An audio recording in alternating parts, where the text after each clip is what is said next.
सीधी जोन सी बात है, सारों को पता है मोदी कितना फेयरलेस लीडर है। बिल्कुल। पिछले 10 साल से अगला हुकूमत कर रहा है और उस 10 सालों में उसने जो इंडिया का हाल बना दिया है, मतलब इंडिया को बना दिया, वो मेरे ख्याल से कोई और प्रेसिडेंट कर भी नहीं सकता था या कोई और सियासतदान भी नहीं कर सकता था। तो किस तरह उस बंदे से वो कर सकते हो, उम्मीद लगा सकते हो कि वो किसी का प्रेशर लेगा या किसी के प्रेशर में आएगा। वो दुनिया को प्रेशर देने आया है, उसके जैसा लीडर होना चाहिए, मैं ये मानता हूँ। ठीक है ना? बिल्कुल। तो नरेंद्र लीडर मोदी भी वो जिसकी दुश्मन तारीफ करे। मोदी इस टाइम ऐसा सियासतदान बन गया हुआ है कि किसी भी कंट्री को 2 नंबरी करने से पहले इंडिया से सोचना पड़ता है कि यार इंडिया से पंगा नहीं लेना। अमेरिका जो है वो हमें ये कहता, हमारा वो मोतरफ होता और ये कबूल करता कि हमने उनको स्पेस दी उनको प्रोटेक्ट करने के लिए, और वो हमें ही बुरा भला कहना शुरू हो गया। बजाय कि हमारी आर्मी को शाबाशी देने की बजाय उन्होंने हमें दोगला कहा, हमें बुरा कहा और हमें समझा कि हम धोखेबाज हैं। अब हम दोनों पार्टीज़ की निगाह में, अमेरिका की निगाह में भी और अफ़गान जो बशिंदे थे वहाँ पर, जो तालिबान थे, उनकी निगाह में भी बुरे बन गए। दोस्तों, मोदी जी का एक असूल है, छेड़ोगे तो छोड़ेंगे नहीं।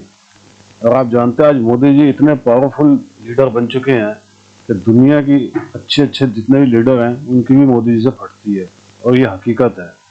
ये बात हम ही नहीं कह रहे दोस्तों, ये हमारे दुश्मन भी जानते हैं। और हमारा पाकिस्तान से बड़ा दुश्मन कौन होगा? आज देख लीजिए, पाकिस्तानी खुद बोल रहे हैं कि मोदी जी का जलवा है। दोस्तों, ये हकीकत है। आज चीन शांत बैठा हुआ है तो इसीलिए बैठा हुआ है, उसको पता है कि मोदी जी मुंह तोड़ जवाब देंगे। मोदी जी उन लीडरों में से नहीं है जो चुपचाप सहलेंगे। अगर वो एक मारेगा तो हम 20 मारेंगे, ये मोदी जी का असूल है। लेकिन पाकिस्तान ऐसा नहीं है दोस्तों, इनके तो टीटीपी रोज आके फोड़ के जा रहा है। उनके 5 आते हैं और इनके 100 मार के चले जाते हैं, और फिर ये कहते हैं कि हम दुनिया की नंबर 1 फौज हैं, हम दुनिया की नंबर 1 आर्मी है। ये दुनिया की नंबर 1 आर्मी है, धोख के बैठी हुई है, चुप के बैठी हुई टीटीपी के डर से। दोस्तों प्लीज कमेंट्स कीजिएगा, वीडियो को लाइक कीजिएगा, चैनल को सब्सक्राइब जरूर कीजिएगा। Thank you very much. सीधी जोन सी बात है, सारों को पता है मोदी कितना फेयरलेस लीडर है। बिल्कुल। पिछले 10 साल से अगला हुकूमत कर रहा है और उस 10 सालों में उसने जो इंडिया का हाल बना दिया है, मतलब इंडिया को बना दिया, वो मेरे ख्याल से कोई और प्रेसिडेंट कर भी नहीं सकता था या कोई और सियासतदान भी नहीं कर सकता था। अपने मुल्क में रहते हुए आपकी मुखालिफ पार्टी ही आपको सपोर्ट कर रही हैं, उसकी मुखालिफ पार्टी भी चाहती है कि मोदी की हुकूमत ही आए। ऐसे ही। तो इससे ज्यादा आप किस तरह उस बंदे से वो कर सकते हो, उम्मीद लगा सकते हो कि वो किसी का प्रेशर लेगा या किसी के प्रेशर में आएगा। वो दुनिया को प्रेशर देने आया है। ठीक है ना? आप देख लें, आज से 10 साल पहले, 12 साल पहले मोदी अमेरिका में बैन था, 10 साल बाद उसको अब वहां पे अवार्ड से नवाजा जाता है। ठीक है ना? तो दुनिया इस टाइम, उसने हमें भी सीधा सीधा कह दिया, सीधी जो सी बात है पाकिस्तान को, कि भाई हमारा पाकिस्तान से कोई मुकाबला ही नहीं है, हमारी कोई जंग ही नहीं है। उसकी वजह यह है कि पाकिस्तान को हम इस काबिल समझते नहीं कि अब हम पाकिस्तान से लड़े। उसके जैसा लीडर होना चाहिए, मैं ये मानता हूँ। ठीक है ना? बिल्कुल। तो नरेंद्र लीडर भी वो जिसकी दुश्मन तारीफ करे। मोदी इस टाइम ऐसा सियासतदान बन गया हुआ है कि किसी भी कंट्री को 2 नंबरी करने से पहले इंडिया से सोचना पड़ता है कि यार इंडिया से पंगा नहीं लेना। ठीक है ना? हाँ, वहाँ पे इन्वेस्टमेंट करनी है, 100 करो, वहाँ पे जो भी करना है आप अच्छे काम के लिए, तरक्की के लिए करो। गलत वे में अगर आप जाओगे इंडिया की तरफ तो इंडिया आपको पछाड़ के रख देगा। ठीक है ना? ऐसे ही है। तो ये प्रेशर मोदी की वजह से बना हुआ है। और मोदी मेरे ख्याल से इस टाइम पे जितना बेहतरीन लीडर जा रहा है, मेरे ख्याल से अगली हुकूमत जो तीसरे इलेक्शन हो रहे हैं वो भी जीतता ही जा रहा है। तो आप देख लो कि उस बंदे का प्रेशर दुनिया पे है, दुनिया को, उसको दुनिया कोई प्रेशर नहीं है। प्रेशर के साथ साथ उसने मुल्क को इतना स्ट्रॉन्ग कर दिया है कि जहाँ पे हमारे मुल्क को बैन किया जा रहा है, वहाँ पे इंडिया को मलेशिया वीजे फ्री कर रहा है। सिर्फ मलेशिया ही नहीं, मेरे ख्याल से 80 कंट्रीज हैं जो फ्री वीजे दे रही हैं। ये सारों को पता है कि इंडियन इकोनॉमी, इंडियन जीडीपी कितनी स्ट्रांग है। ठीक है ना? आप बात कर लें जिस लिहाज से मर्जी, इंडिया हमसे बहुत आगे। आप यहाँ पे जो मर्जी कहते फिरे, हम ये हम वो, हम कुछ भी नहीं है उनके पास, को भी नहीं है। उनकी जीडीपी देख ले, उनकी ग्रोथ देख ले, वहाँ पे जितनी पॉपुलेशन हमारे से यहाँ पे 25 करोड़ नहीं संभाली जा रही, उन्होंने 150 करोड़ संभाली हुई है। मेरे ख्याल से 150-60 करोड़ उनकी आबादी है, उन्होंने वो संभाली हुई है। और वहाँ पे बच्चा जो है अपने आप को ग्रूम करने का सोच रहा है। ठीक है ना? तो साइकी देखिए आपके किस तरह से वो अपने आप को ग्रूम कर रहे हैं।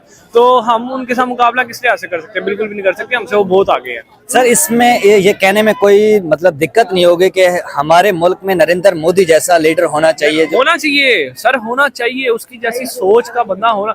अब देख लें, यहाँ पर बहुत सी सीन्स होते हैं, बहुत सी चीजें चलती हैं रिलीजियस को लेके, मैं उस पर बात नहीं करूंगा। बिल्कुल। वहीं अगर आप इंडिया में बात करें, वहाँ पर हर बंदे को अपना अपना हकूक मिलता है। ये वहाँ के मुसलमान भी कहते हैं। ऐसे ही है। इससे बड़ी बात क्या हो सकती है कि हर बंदा वहाँ पे रहना चाह रहा है, वहां पर जाना अब आप रिसेंटली देख लें कि वहां के कितने स्टूडेंट्स ने कनाडा का वीजा ही रिजेक्ट कर दिया कि हमने जाना ही नहीं कनाडा, हमने अपने मुल्क में रहना है। अब वहां पे कितनी सहूलत, और यहाँ पे अभी तक देख लें पूरे साल में 15 से 20 लाख डॉक्टर इंजीनियर मुल्क छोड़ के जा चुके हैं।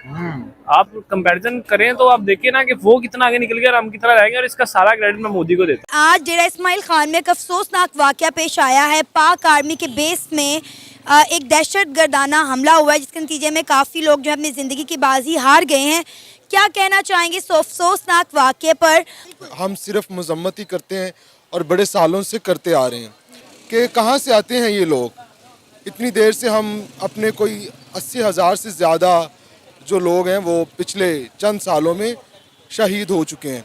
अफ़गानिस्तान पर जब दहशतगर्दों की और अमेरिकन की जंग हो रही थी तो तब हमने अपनी स्पेस दी। वो कौन लोग थे जिन्होंने स्पेस दी और क्यों दी? और फिर हम दोनों जगहों पर दोगले बन गए। बजाय कि अमेरिका जो है वो हमें ये कहता, हमारा वो मोतरफ होता और ये कबूल करता कि हमने उनको स्पेस दी उनको प्रोटेक्ट करने के लिए, और वो हमें ही बुरा भला कहना शुरू हो गया। बजाय कि हमारी आर्मी को शाबाशी देने की बजाय उन्होंने हमें दोगला कहा, हमें बुरा कहा और हमें समझा कि हम धोखेबाज हैं। अब हम दोनों पार्टीज़ की निगाह में, अमेरिका की निगाह में भी और अफ़गान जो बशिंदे थे वहाँ पर, जो तालिबान थे, उनकी निगाह में भी बुरे बन गए। तो हुआ क्या, उसका नुकसान हमें दोहरा हुआ। शायद हमें कोई डॉलर्स तो मिल गए हों, शायद हमें कुछ ना कुछ वो मराद तो मिल गई हों जिनकी हम तवक्का करते थे, लेकिन हकीकत में हुआ ये कि उसका जो नुकसान था वो हमारी मराद से बहुत बड़ा है और उसका खमियाजा हम अभी तक भुगत रहे हैं। मुझे लगता है कि बिहाइंड ऑफ स्क्रीन बहुत सारे जो दहशतगर्द हैं वो हमारे शुमाली वज़ीरिस्तान में जो उनकी पहले से पनाहगाहें थीं वहाँ पर दोबारा आ चुके हैं। सवात उसकी जद में है और इसी तरह और जो इलाके हैं वो उनकी जद में है, उनके काबू में है। तमाम इस्लामी ममालिक का झुकाव इंडिया की तरफ बढ़ गया है। इंडिया के साथ वो कंधे से कंधा मिलाकर खड़े हैं। अब कश्मीर का इतना बड़ा मसला खड़ा हो गया है, लेकिन कश्मीर के मामले पर कोई इस्लामी मुल्क हमारे साथ खड़ा होने को तैयार नहीं है। OIC तक भी जो है वो कश्मीर के मुद्दे पर हमसे बात नहीं करता, हमारे साथ खड़ा नहीं होता। तो मुझे बताएं फिर हम किस चीज़ की दुहाइयाँ दे रहे हैं? मेरा ख्याल है हमें खुद सही होने की ज़रूरत है, ताकि हम इंडिया को ब्लेम करने के बजाय, अफगानियों को ब्लेम करने की बजाय अपने जो घर है, अपने घर को ठीक करें, अपनी हिफाजत खुद करें। होगा यही और करना भी यही पड़ेगा और यही राइट है, राइट डायरेक्शन यही है। अगर इस पर हम नहीं चलेंगे तो हमारा बहुत नुकसान, मज़ीद हम जो पहले उठा चुके हैं इससे ज़्यादा नुकसान हमें उठाना पड़ेगा। और ये बात हमें समझना पड़ेगी कि जंग जो है वो ठीक नहीं है। अब वो जो हम इधर से स्पेस दे देते हैं ना, वो वाले जो यूरोपियन गुंडे हैं उनको, वो नहीं चलेगा। जिस दिन अमेरिका ने इनके आगे हड्डी फेंक दी दोस्तों, ये वो कुत्ते हैं जो पूंछ हिलाते हिलाते तलवे चाटते चले जाएंगे। इन्होंने जिंदगी में सिर्फ यही काम किया है, तलवे चाट के पैसे कमाए हैं, अपने लोगों को मरवाया है। और ये दुनिया जानती है, ये पाकिस्तानी भी जानते हैं, लेकिन प्रॉब्लम ये है कि वो डर से कुछ बोल नहीं पाते। उनको पता आज अगर हमने बोला तो कल उठा के ले जाएंगे, लेकिन अब टीटीपी तो इनको छोड़ने वाली है नहीं दोस्तों। आए दिन टीटीपी इनके इतने लोग मार के जा रहे हैं, इतने फौजी मार के जा रही है, और ये काया चुप के बैठे हुए हैं, ये आगे निकल ही नहीं पा रहे। ये अपने लोगों को ये बहका रहे हैं कि मुसलमान को नहीं मारता, जबकि वो मारे जा रहे हैं। इनको हकीकत ये है कि ये डरपोक हैं, ये लड़ ही नहीं सकते। ये दिक्कत है असल में इनके साथ। जब इंडिया के साथ इन्होंने लड़ाई की थी कारगिल के अंदर, तब भी इन्होंने ये आतंकवादी ही भेजे थे, वो भी पठान ही आए थे। इनके तो बस की नहीं है, ये तो चूरन खा खा के पड़े रहते हैं, नशेड़ी है ये। दोस्तों प्लीज़ कमेंट्स कीजिएगा वीडियो कैसी लगी, वीडियो को लाइक कीजिएगा और चैनल को सब्सक्राइब जरूर कीजिएगा। Thank you very much.